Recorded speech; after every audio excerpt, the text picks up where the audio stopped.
और चलिए सीधे उज्जैन आपको लिए चलते हैं, जहां मुख्यमंत्री डॉक्टर मोहन यादव पहुंचे रेलवे ट्रेनिंग सेंटर के भूमि पूजन कार्यक्रम में संबोधित कर रहे हैं। नाम बोलूंगा तो देर हो जाएगी क्योंकि हम अपने कार्यक्रम से जो निश्चित कार्यक्रम से देरी से चल रहा हूं, लेकिन फिर भी जिस कारण से हम यहाँ इकट्ठा होकर के इस कार्यक्रम का हिस्सा बने, मैं उस आनंद को महसूस कर सकता हूं। जोरदार यशस्वी अभिनंदन करें माननीय नरेंद्र मोदी जी की सरकार का, हमारे माननीय मोदी जी के साथ रेल मंत्री अश्विनी वैष्णव जी का भी, जिनके माध्यम से ये जो हमारी बड़ी सौगात मिली, training institute, zonal training institute, अपने यहाँ कोई अंदाज लगा सकता है कि खास करके इसी रेल के विभाग के द्वारा कोई कहे कि नरेंद्र मोदी जी की सरकार के माध्यम से हमने क्या डेवलपमेंट के काम किए, तो इसका कोई उदाहरण पकड़ना चाहे, उदाहरण जानना चाहे तो उदाहरण हमको अपने आप मिल जाता है कि एक उदाहरण केवल है, पूरे स्टेट के अंदर 2013 के पहले, 14 की सरकार के पहले, जब माननीय मनमोहन सिंह जी की सरकार थी और उनके बारे में माना जाता था कि वो फाइनेंस के बहुत जानकार, और उनके लिए उनके लोग कहते भी हैं कि माननीय मनमोहन सिंह जी की सरकार के विकास के कामों का क्या पैमाना, क्या आप बता सकते हैं। बहुत अपने पीठ थपथपा करके वो अपनी सारी ताकत के साथ उनकी सरकार के कामों की स्पीड बताते हैं। अब उनके कामों की स्पीड अपन अगर देखें तो आपको ध्यान में आ जाएगा कि अकेले 2009 से 2014 के बीच एवरेज हमारे पास मात्र 632 करोड़ रुपया रेलवे के माध्यम से मध्य प्रदेश में खर्चा हुआ। कोई अंदाज लगा सकता है कि 2009 से लगा करके 14 या 13 की आखिरी तक, और उसके उल्टे अकेले 2023-24 में मध्य प्रदेश के अंदर रेलवे अधोसंरचना के लिए, आधुनिकीकरण और विकास कार्यों के लिए माननीय मोदी जी ने 13,672 करोड़ रुपए की राशि दी।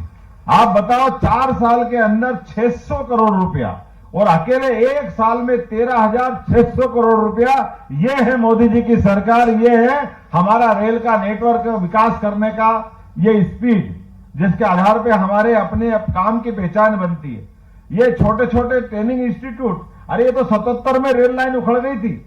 और ये आपको जानकारी के लिए बता दूं कि रेल लाइन की शुरुआत भी कब हुई, हमारे यहाँ सिंधिया काल में, जब सिंधिया सरकार थी, उनके कारण से महू से आगर तक की रेल लाइन ये छावनी के माध्यम से, और इसी के साथ साथ इसी प्रकार के ये जो मूल रेल की जो आधारशिला थी वो तो उज्जैन आगर ही थी। ये बाद में ही भोपाल और नागदा, ये तो बाद में जुड़े। आपके कई बताने वाले बताते हैं कि जब पहली बार रेल चली थी और रेल के इंजन की आवाज से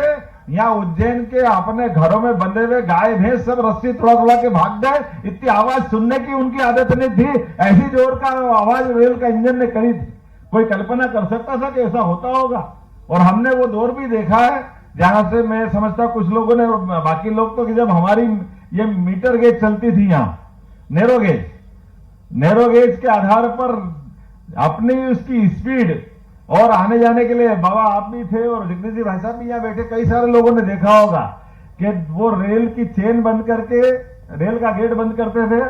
जाकर हीरा मिल से उधर आने वाले जाने वालों के लिए। और उसी आधार पर ये जो रेल के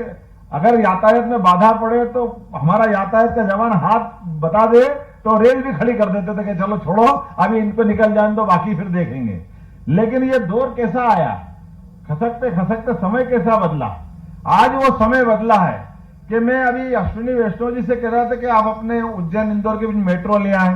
तो उन्होंने कहा मोहन जी जरूरत नहीं है, आप क्यों कर रहे हो उसको? तो मैंने कहा नहीं करते, आप बताओ, हम तो समझ रहे हैं कि इसकी स्पीड मेंटेन करना है। उन्होंने कहा आप ये स्पीड मेंटेन करोगे, पर ये मान के चलो कि उज्जैन इंदौर के बीच में आपको 10,000 करोड़ रुपए की ये मेट्रो पड़ेगी, और उसके उल्टे इसकी स्पीड भी मेट्रो ट्रेन की इतनी नहीं आएगी जितनी वंदे भारत मेट्रो की हम स्पीड दे रहे हैं। उन्होंने कहा बनी बनाई लाइन से आप फतेहाबाद और देवास से चालू करोगे, 160 की स्पीड पे हम आपको यहाँ ले आएंगे। आप अंदाज लगा लो, 40 किलोमीटर इंदौर अपना, और 160 की स्पीड से अगर उज्जैन आएगा तो कितना टाइम लगेगा साहब? डीआरएम साहब अंदाज लगा लो, 160 नहीं चलो तो 140 चलेगी, 120 चलेगी, लेकिन 40 किलोमीटर के लिए वर्तमान में वाकई हमारा एक एक पैसा मेहनत का है। हमारे सारे टैक्स का, भारत के प्रत्येक इस देशभक्त लोगों का पैसा है, इसका सदुपयोग करना ये सरकार का भी उत्तरदायित्व होना चाहिए। और उसके साथ साथ ये जो विशेष प्रकार की ट्रेनिंग इंस्टीट्यूट डला है, मैंने तो पहले ही कहा कि इस जय जयकार में समझाया कि हमारे इस क्षेत्र की ट्रेनिंग करे हुए विद्यार्थी ने दुनिया में अपना नाम काया, भगवान कृष्ण करके उनकी पहचान बनी है। तो आज ये क्षेत्र वापस ट्रेनिंग का इंस्टीट्यूट बन रहा है। ऐसे कितने गोपाल कृष्ण खड़े करोगे जिनके माध्यम से वो भारत माता की सेवा करेंगे, उनके अपने जीवन में उज्जैन से विशेष संबंध आएगा, उनका अपना लगाव रहेगा। मैं उम्मीद कर रहा हूं कि विकास के मामले में खास करके ये जो इस प्रकार के पैकेट जो हमारे पास डेड पड़े हुए, एक तरह से ये हमारी दृष्टि के उस आलोक से बाहर थे, उनको आलोक में लाने की जरूरत है। और इसी प्रकार से आज की हम यहाँ के पहले भी एक बैठक करके आ रहे हैं। यहाँ ऐसे कई सारे प्रश्न हैं जिन प्रश्नों के उत्तर हमको ढूंढना है कि हमारी बड़ी आबादी कहीं सिंहस्थ आबादी के माध्यम से वो डेड हो रही कि उनको परमिशन नहीं मिल रही या उनको हटाने की बात आती है, कहीं सिंहस्थ कराएं तो सिंहस्थ में जमीन नहीं मिलती है। तो हमने कहा कि इसका निराकरण ऐसा कर दे कि परमानेंट रूप से 1 साल नहीं हर साल सिंहस्थ लगे और कोई कष्ट नहीं आए और विकास का सभी प्रकार के दरवाजे खुले, कोई तकलीफ किसी को नहीं आना चाहिए। इसी प्रकार से सभी विभागों के, रेलवे हो, हवाई अड्डा हो, सारी चीजें इसी प्रकार से चलना चाहिए। मैंने अधिकारियों के साथ मीटिंग लेकर कहा है कि उज्जैन का भी प्लान करो, लेकिन केवल उज्जैन का मत करना। उज्जैन के अलावा भी भौगोलिक दृष्टि से मध्य प्रदेश मध्य का सेंटर है और मध्य का सेंटर होने के नाते से अब जितने भी यातायात के नए नए रास्ते हैं, हमारा ट्रेन का यातायात हो, हवाई यातायात हो, हर एक प्रकार की हवाई पट्टी हो, क्यों उसका उन्नयन नहीं होना चाहिए, क्यों वहां विकास नहीं होना चाहिए, क्यों आने जाने वाले समय में इन सारी बातों का लाभ नहीं मिलना चाहिए। क्योंकि जब विकास की दरकार होती है, जब विकास की जरूरत होती है तो कनेक्टिविटी की जरूरत सबसे ज्यादा होती है और कनेक्टिविटी की जरूरत होगी तो उसके रास्ते अपने आप खुल करके आएंगे। मैं अपनी ओर से अपने इस उज्जैन के विकास के मामले में और प्रदेश के विकास के मामले में निश्चित रूप से यशस्वी प्रधानमंत्री के नेतृत्व में हमारी डबल इंजन की सरकार डबल ताकत से चलेगी और नए नए कीर्तिमान बनाएगी। मैं आज के इस अवसर पर अपने इस ट्रेनिंग इंस्टीट्यूट के लिए बधाई भी देना चाहता हूं, लेकिन अभी मुझे लगता है आपने इसका नाम नहीं रखा। कहीं इसका नाम रख सकते हो तो ज्यादा अच्छा रहेगा। और हमारे यहाँ तो ट्रेडिशनल नाम है, अगर आप उनके नाम पर रखो तो बहुत अच्छी बात है। मैं तो सुझाव ही दे सकता हूँ, हमारे यहाँ नामों की कोई कमी नहीं है। विक्रमादित्य काल से लेकर राजा भोज के काल तक, चंड प्रद्योत से लेकर सम्राट अशोक तक सबका संबंध उज्जैन से आया है। उसके अलावा भी आप विद्वानों को जोड़िए और इस ट्रेनिंग इंस्टीट्यूट का कोई ना कोई नाम भी रखिए। और उम्मीद करता हूं कि अभी तो आपने लेफ्ट साइड में अपना विकास का नया कदम बढ़ाया। मैं अश्विनी जी से बात करूंगा और कोशिश करूंगा कि जो इसके राइट साइड का भी आपकी भूमि पड़ी है, यहां भी विकास का बड़ा अपना नया एक कोई प्लान बने और उस पर भी आप काम करें। मैं अपनी ओर से एक बार फिर इस रेलवे के नए प्रकार के ट्रेनिंग इंस्टीट्यूट की बधाई भी देना चाहता हूं और उम्मीद करूंगा कि हमारे माध्यम से उज्जैन ये केंद्र में है तो भविष्य में अभी जो अपनी रेल लाइन की बात माननीय अनिल फिरोजिया जी ने कही है, मेरी बैठक हुई तो एक हो चुकी है जिनमें उन्होंने अश्विनी जी ने कहा कि ये बात सही है कि अब हमारे राजमार्गों के माध्यम से सड़क यातायात को लेकर के तो काफी काम अब बढ़ा है मध्य प्रदेश में, लेकिन रेल यातायात में भी बढ़ाने की गुंजाइश और उस मामले को लेकर उन्होंने कहा कि आप प्रस्ताव दीजिए। निश्चित रूप से रेल के मामले में भी मध्य प्रदेश कमजोर नहीं रहेगा, वो समृद्ध होगा। तो मैं आपके सामने एक विषय उसी में जोड़ देता हूं माननीय विधायक सांसद जी कि ये जो आपने झालावाड़ की बात कही है, वास्तव में हम पहले नागदा जाएं, नागदा से घूमते घामते वापस कोटा जाएं, इसकी क्या जरूरत है? ये डायरेक्ट ही हम झालावाड़ जाएं, झालावाड़ से आगे दिल्ली तक बढ़ जाएं, इसी की जरूरत है। इसी प्रकार से खंडवा वाले रास्ते की भी बात कही है कि जो अभी अपना एक ही ब्रॉड गेज बन रही है तो एक ब्रॉड गेज के बजाय डबल लाइन वहां भी डल जाए तो जो वर्तमान में साउथ का जितना ट्रैफिक आता है वो ट्रैफिक पहले साउथ से इटारसी, पहले खंडवा आता है, खंडवा से इटारसी जाता है, इटारसी से भोपाल आता है, भोपाल से ग्वालियर जाता है, लगभग 200-250 किलोमीटर का ज्यादा चक्कर लगाता है। जिनको दिल्ली जाना है अगर वो खंडवा से सीधा उज्जैन आ जाए, उज्जैन से मथुरा के रास्ते दिल्ली पहुंचेगा तो उसकी दूरी भी घटेगी और हमारे लिए समय की और बाकी चीजों की बचत भी होगी। ऐसे कई चीजों की संभावना का द्वार निश्चित रूप से रेल मंत्रालय के माध्यम से माननीय मोदी जी की सरकार खोलेगी। तो क्या अब हम सब जानते हैं कि लगभग 1-1.25 महीने के बाद नए दौर के नई व्यवस्था के लिए लोकतंत्र के इस पावन मंदिर में एक बार फिर नरेंद्र मोदी जी की सरकार अपना तीसरी बार का टर्म के लिए आशीर्वाद लेने जाएगी। लेकिन मुझे मालूम है उसके पहले भगवान राम के मंदिर की जय जयकार का भी हमको एहसास है। अपने इसी पूरे देश के अंदर वो ऐतिहासिक घड़ी जब 500 साल पहले का वो कलंकित इतिहास को बदलते हुए वर्तमान के दौर में हम अपनी आंखों से,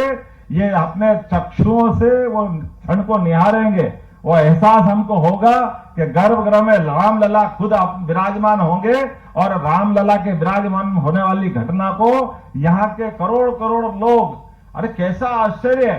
हमारे अपने देश के लोग तो लालायित है ही सही, लेकिन मॉरिशस और ऐसे कई सारे अन्य देशों के लोगों ने भी कहा है कि जो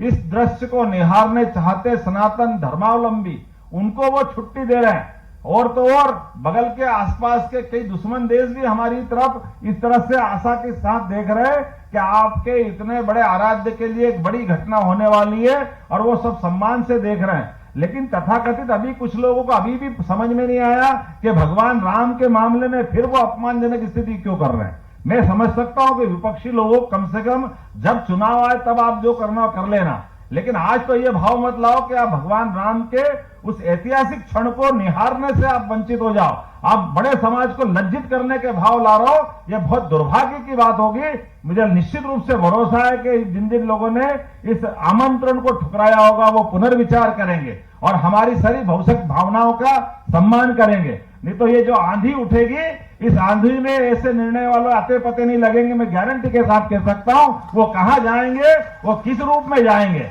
कोई नहीं बचा सकता उनको। भगवान राम का अगर इस प्रकार का भाव लाते हैं तो बहुत दुर्भाग्य की बात है। मेरी अपनी ओर से फिर एक अच्छे कार्यक्रम की बधाई, बहुत बहुत धन्यवाद। भारत माता की जय।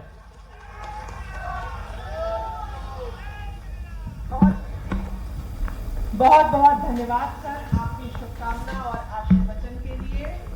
प्रति में ये यादें हमारे साथ रहे, सदैव जीवंत रहे, इस हेतु स्मृति चिन्ह प्रदान करने के लिए मैं निवेदन करूंगी मंडल रेल प्रबंधक महोदय रतलाम से कृपया स्मृति चिन्ह भेंट करें।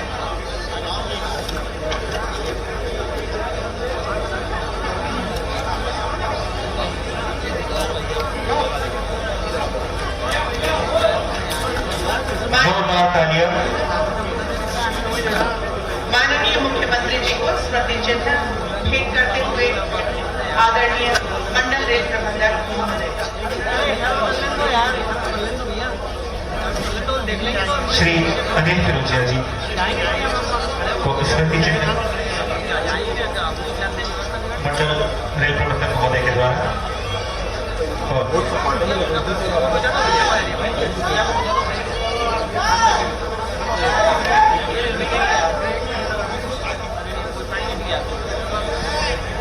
जिलाध्यक्ष विवेक जोशी जी का स्मृति चिन्ह प्रदान करेंगे। ठाकुर सर